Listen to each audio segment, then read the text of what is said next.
지금까지 제가 사역을 해왔던 시간들을 돌아볼 때 제가 항상 마음에 품고 중점을 두고 있는 두 가지가 있습니다. 첫 번째는 하나님 나라이고 다른 한 가지는 교회입니다.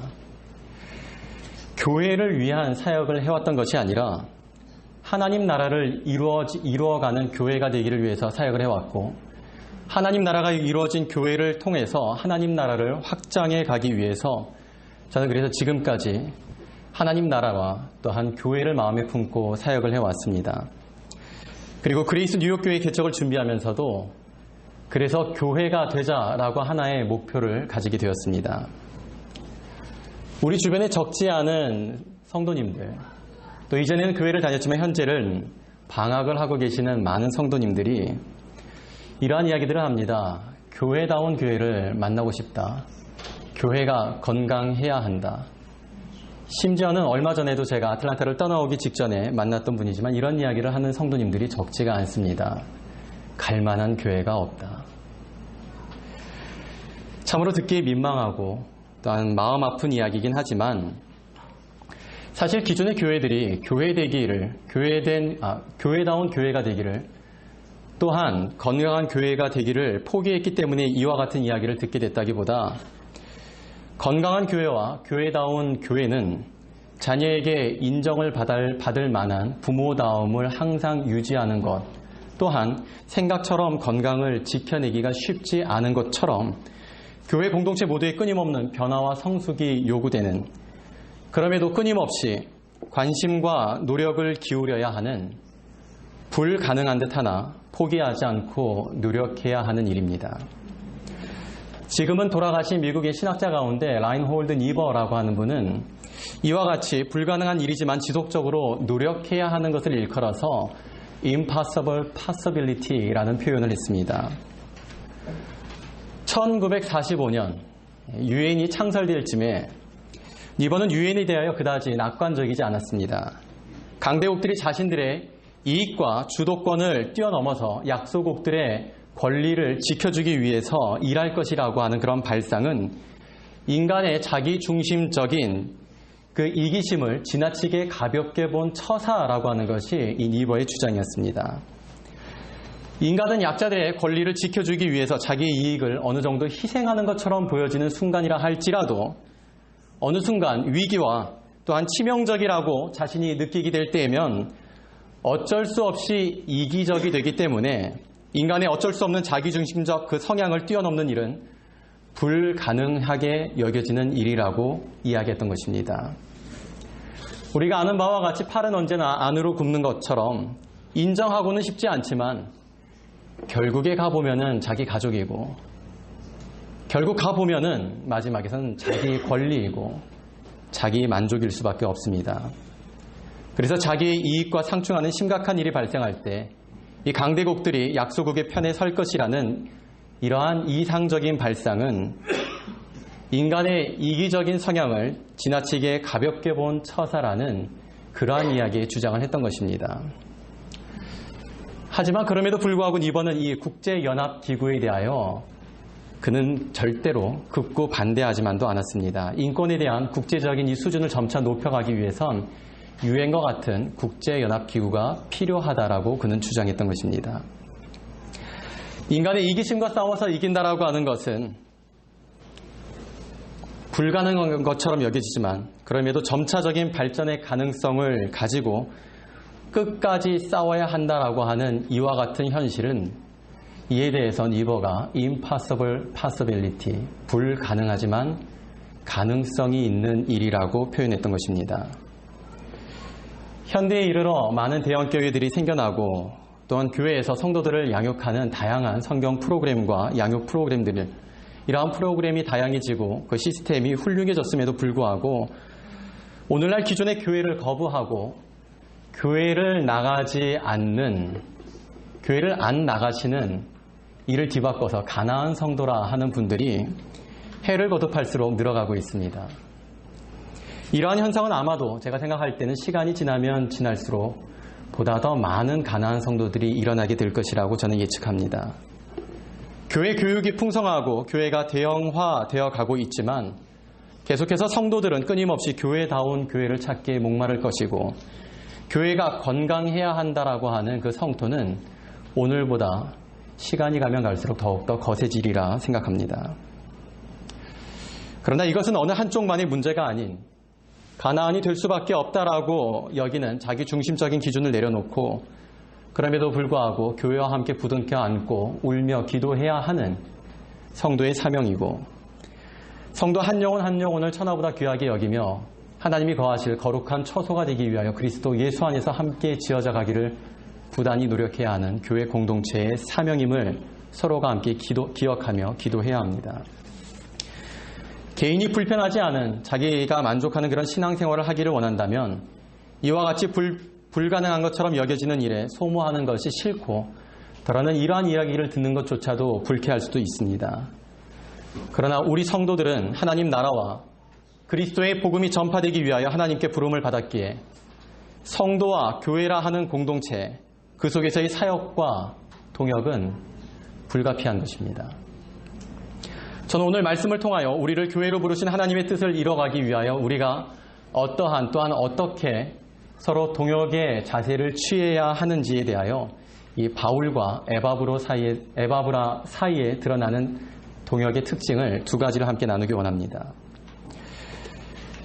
에바브라는 골로새 출신으로서 골로새 교회를 처음 개척했거나 또는 골로새 교회가 개척될 당시에 아주 지대한 공헌을 했었던 사람일 것으로 짐작이 됩니다. 바울은 골로새 이 교회와 사뭇 다른 관계를 다른 이 서신서를 받는 교회들과 가지고 있었는데요.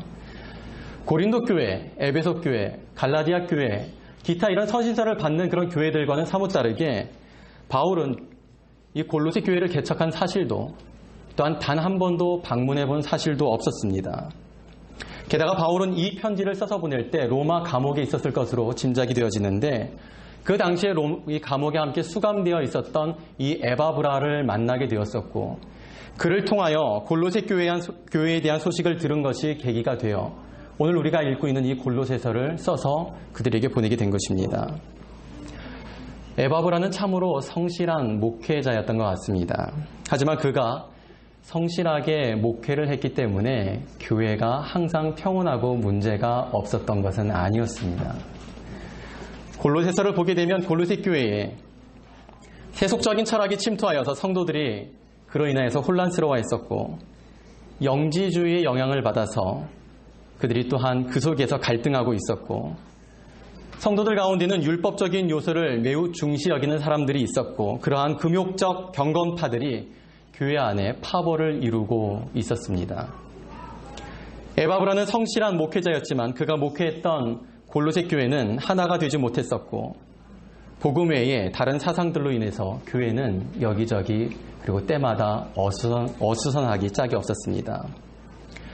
하지만 그렇다고 해서 이 골로새 교회가 문제만 있었던 것은 아닙니다. 오늘 본문의 4절과 5절을 보면은 그들의 사랑과 소망과 믿음은 이미 다른 성도들에게 힘과 용기를 주었다고 바울은 평가하고 있습니다. 골로새 성도들은 천국을 소망하는 사람들이었고 다른 성도들에게 사랑을 베풀 줄 아는 사람들이었습니다. 그들은 겉보기에 온전해 보이는 그러한 교회는 아니었지만 그러나 그 교회 안에는 복음의 능력이 살아있었고 흠이 없고 완벽한 성도들은 아니었지만 그들은 하나님의 은혜를 아는 성도들이었습니다.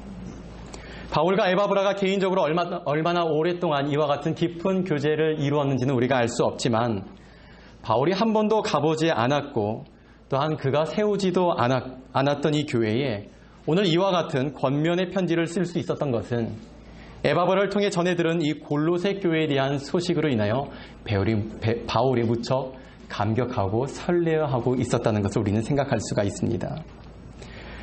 오늘 우리가 이 바울과 에바브라에게서 찾아볼 수 있는 그들의 동역 속에서 드러나는 첫 번째 동역의 특징은 바로 하나님 나라의 종됨에 있습니다.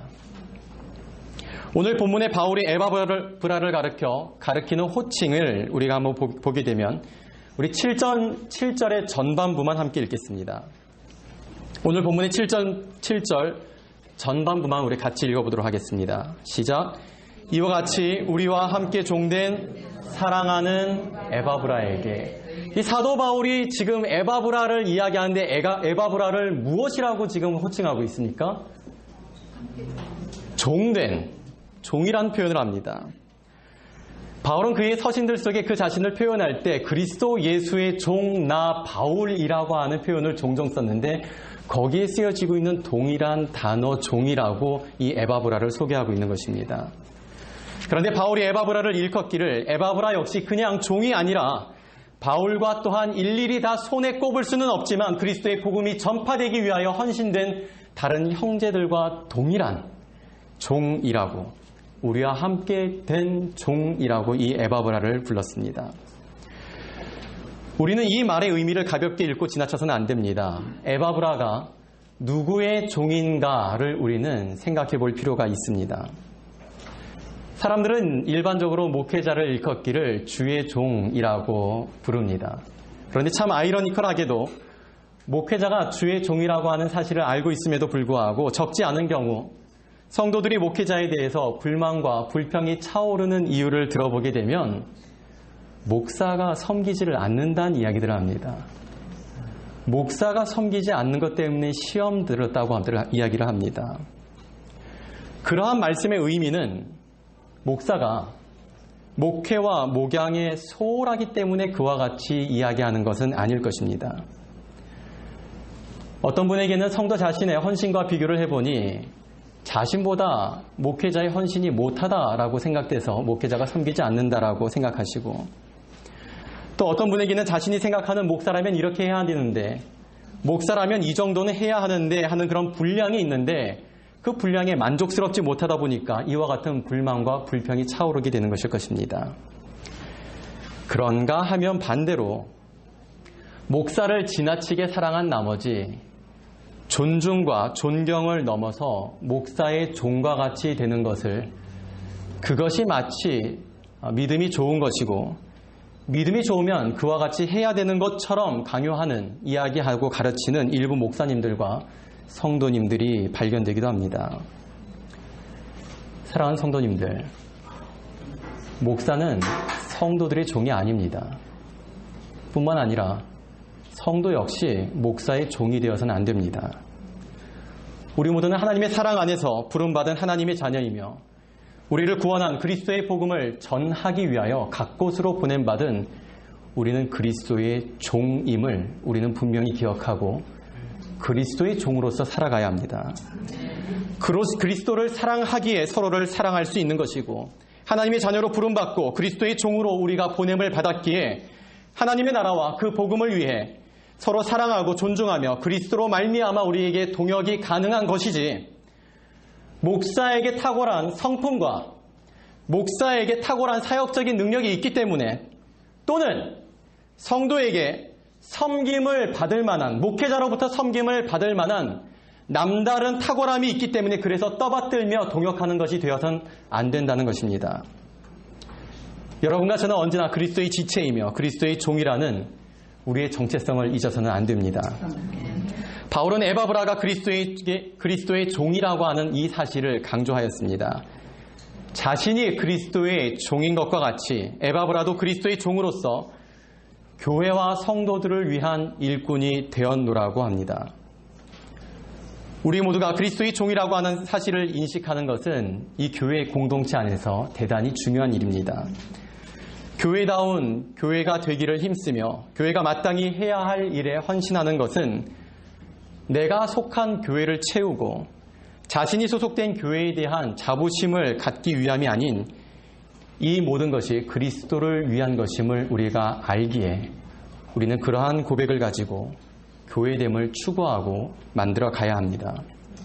우리 자신들에게 그리스도의 종으로서 그리스도를 위한다라고 하는 궁극적인 이 목표에 동일함이 없다면 인간의 타락한 죄성은 서로가 겪는 갈등과 분열과 위기의 순간에 각자의 이기심을 제어할 수 있는 그 어떠한 힘도 발휘할 수가 없게 됩니다.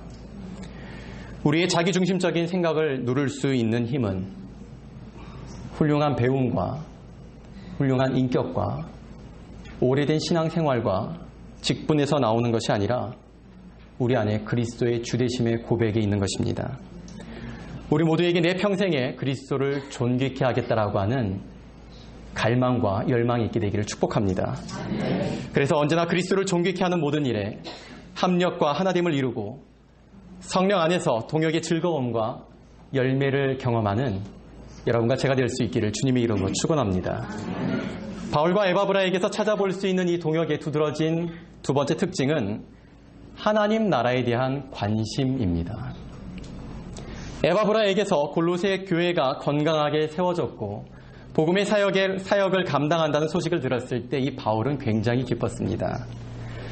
그가 이와 같이 기뻐했었던 이유는 단순히 에바브라라고 하는 훌륭한 교회, 부흥한 교회, 잘 되는 교회를 세운 이와 같은 탁월한 목회자를 만났기 때문이 아니었고 그를 통하여 성공한 교회의 사례를 들었기 때문도 아니었습니다. 그가 기뻐했던 이유는 온전히 복음의 확장 때문이었습니다. 우리 6절 말씀 함께 읽겠습니다. 이 복음이 이미 너희에게 이르매 너희가 듣고 참으로 하나님의 은혜를 깨달은 날부터 너희 중에서와 같이 또한 온 청하에서도 열매를 맺어 자라는도다. 아멘. 우리는 이 구절에 기록된 바울의 표현을 눈여겨볼 필요가 있습니다. 이 복음이 너희에게서 열매를 맺은 것처럼 온 세상에서 복음의 열매가 맺어 자란다라는 표현을 합니다. 우리가 주의를 조금만 기울여 보면 이와 같은 바울의 표현이 일반적이지 않다라고 하는 것을 느낄 수가 있습니다.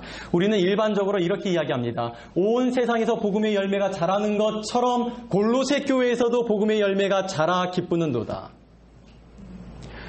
일반적인 사례를 통하여서 어느 한 곳을 지목하여서 그래서 이렇게 해야 되는 거야. 그래서 이거는 잘한 거야 라는 논리로서 우리는 일반적으로 이야기하는데 바울은 그와 같이 이야기하지 않고 골로새에서 복음의 열매가 자라는 것과 같이 온 세상에서 복음의 열매가 맺어 자란다라는 우리 일반적인 표현과는 반대되는 그런 표현을 하고 있습니다. 여러분 이 표현의 차이가 여러분 느껴지시나요? 얼굴 표정들을 보니까 이 질문 자체가 무색한 것 같은데 뭐 엎어치나 매치나 맺혀지긴 똑같나요? 이 표현의 차이를 우리가 좀 생각할 필요가 있는 것입니다. 바울의 기쁨은 단순히 골로새 교회의 성장이 아니라 복음의 확장에 있었던 것입니다. 골로새 교회에 편지를 보내면서 곳곳에 복음의 열매가 맺어져 일어나는 것과 같이 복음의 역사가 있는 것과 같이 너희에게서도 복음의 역사가 있다며 그들이 지금까지 해온 일들에 대해서 그들이 교회를 세우고 섬겨온 일들에 대해서 참 잘했다라고 격려하고 칭찬하였던 것이 아니라 너희에게서 복음의 역사가 있는 것처럼 곳곳에서 복음의 역사가 일어나고 있다라고 하는 것을 말하면서 골로새 성도들로 하여금 너희 교회만 보지 말고 복음의 역사에 눈을 돌려 보라고 하는 것을 이야기한 것입니다.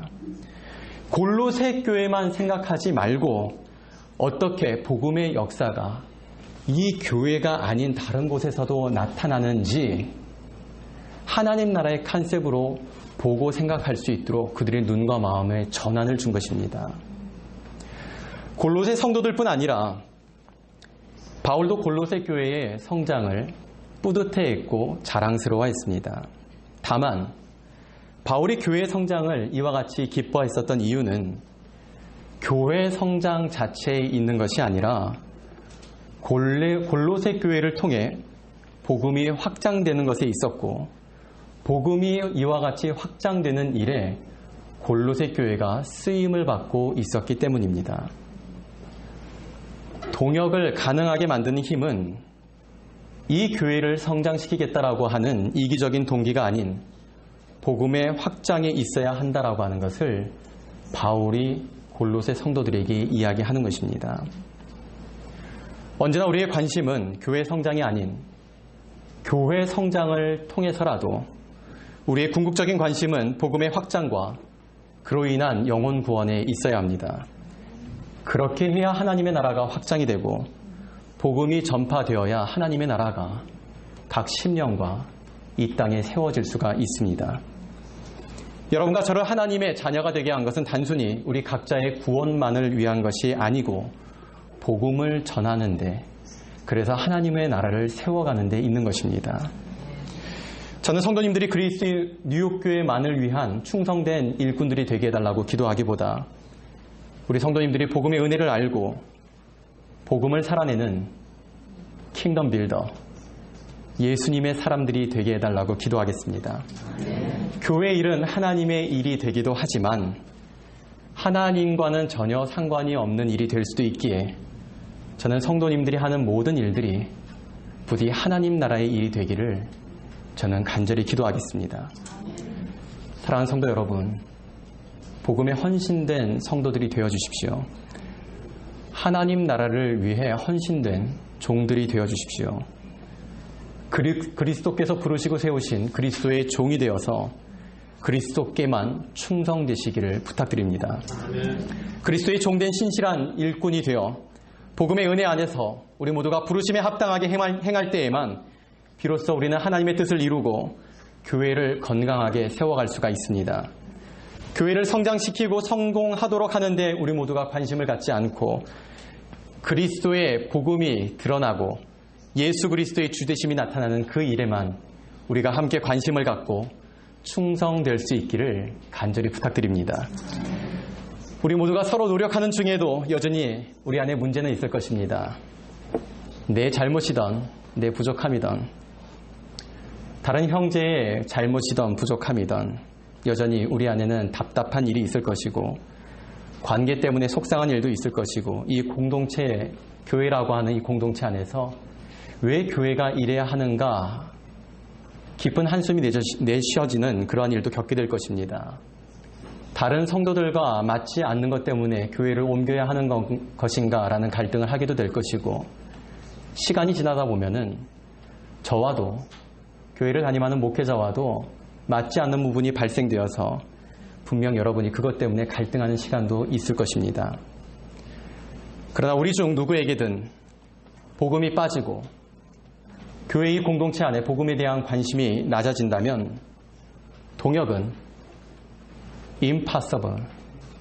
impossibility, 여전히 불가능한 그저 듣기에 허울 좋은 종교 용어에 지나지 않게 될 것입니다. 자기중심적인 죄성을 가진 인간은 결코 하나를 이룰 수가 없습니다.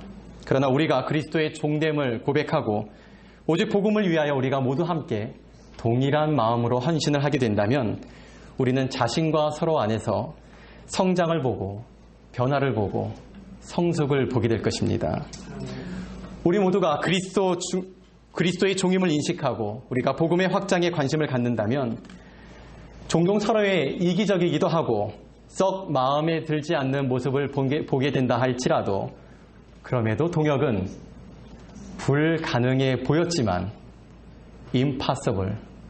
possibility, 불가능했던 것이 가능도 하구나라고 하는 한 드라마의 대사와 같은 그 어려운 것을 매번 해내는 우리 모두가 될 것이라고 저는 믿습니다. 성도 여러분, 오늘 우리가 창립 감사 예배를 드렸기 때문에 이제는 목사님의 설교가 좋고 목사님을 비롯한 몇몇이 잘 하기만 하면 될 것이다 라고 우리가 생각해서는 안 됩니다. 이제 우리가 할 만큼 다 한 것이 아니라 이제부터가 본격적인 시작입니다. 저는 이전에 개척했던 교회를 떠나면서 당시 우리 그레이스 아틀란타 교회 성도님들에게 약속을 하고 다짐을 받은 것이 있습니다. 뉴욕으로부터 복음이 확장되는 기쁜 소식을 전하겠노라고 약속하였고 그레이스 아틀란타 교회를 통하여 복음이 확장되는 기쁜 소식을 들려달라고 다짐받았습니다. 교회는 복음의 확장을 위해 그로 인해 영혼을 구원하고 이 땅에 하나님의 나라를 이루어가기 위해 교회로 부르신 우리 모두의 동역과 사역이 이루어져야 합니다. 내 만족보다 오늘 이 시간으로부터 우리 모두가 하나님의 기쁨을 깊이 생각하고 우리 교회의 확장보다 그리스도의 복음이 확장되는 일에 힘을 합하여 우리를 그레이스 뉴욕교회로 부르시고 세우신 하나님의 뜻을 성취해가는 여러분과 제가 될 수 있기를 그레이스 뉴욕교회의 머리가 되신 우리 구주 예수 그리스도의 이름으로 축원합니다.